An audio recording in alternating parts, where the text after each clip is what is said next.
భారతీయులందరికీ protein deficiency.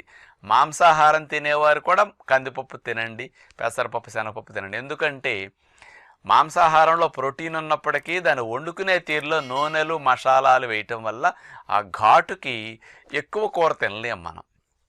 కొంచెం కూర తింటాం. అందుకని ఎవరైనా యావరేజ్ని తీసుకుంటే ఒక 200 గ్రాములు, 100 గ్రాముల మధ్యలో కూర తింటూ ఉంటారు. మాంసం ముక్కలు అట్లా వెళుతుంటాయి. అందుకని అది ఘాటు ఎక్కువ వల్ల ఎక్కువ తినలేము. అదే పప్పు అనుకోండి, కొంచెం వేసినా ఉడుకుతుంది, కాస్త రెగ్యులర్గా తింటాం. కాబట్టి దీనివల్ల ఇబ్బంది అసలు ఉండదు. ఏ సైడ్ ఎఫెక్ట్ లేకుండా తేలిగ్గా వచ్చేస్తుంది. మాంసం అరగటానికి 7-8 గంటలు పడుతుంది, కానీ పప్పు అరగటం 3 గంటలు. అందుకని తేలిగ్గా డైజెషన్ చక్కగా వస్తుంది. కాబట్టి కందిపప్పు, పెసరపప్పు, శనగపప్పు కంపల్సరీ వాడటానికి ప్రయత్నం చేయండి. ముఖ్యంగా భారతదేశంలో 80% మంది